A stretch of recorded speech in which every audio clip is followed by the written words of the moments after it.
38% of ATV fatalities are caused by overturning. To address this critical issue, we created the ATV Convincer.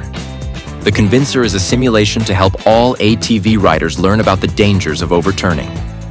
While maintaining a secure hold of the ramp, slowly lower the ramp until it contacts the ground.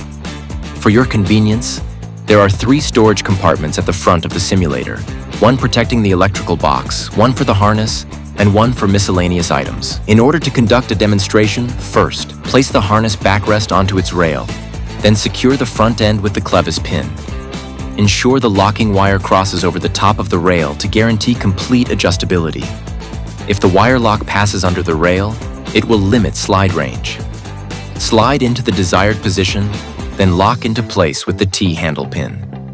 Secure the participant with the harness system and tighten all straps, double-checking that the backrest and buckle are secure. Verify that the rider is safely and comfortably strapped into the harness before turning the Convincer on.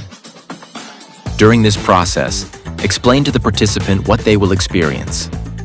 The ATV will tilt up to 30 degrees, simulating what it feels like to be at the tipping point of the vehicle. For efficiency purposes, we recommend participants to enter the simulator on the left-hand side, exiting on the right side.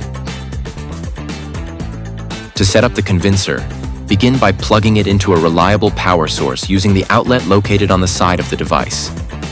Once it is connected, locate the power switch and turn it on. If a red light appears, this indicates that the Convincer is powered on and fully ready for operation. The operator will control the system by using the joystick mounted on top of the storage cabinet.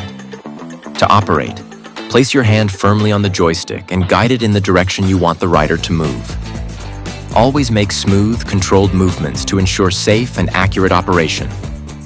Double-check that the power is turned off before unbuckling the participant. Upon completion of demonstrations of all participants and prior to transporting, unlock the T-handle pin and slide the backrest out of position. Make sure the locking wire is clear so it doesn't catch. Pull the clevis pin to release the front, then lift the backrest off the rail. Place it in the storage cabinet at the front. When you are ready to leave, carefully swing the gate back into its closed position and confirm that it is locked securely. Once the gate is locked, use the provided straps to tightly fasten the ATV, making sure it is stable and will not shift during transport. Double-check both the gate and the straps before departure to ensure everything is safely secured.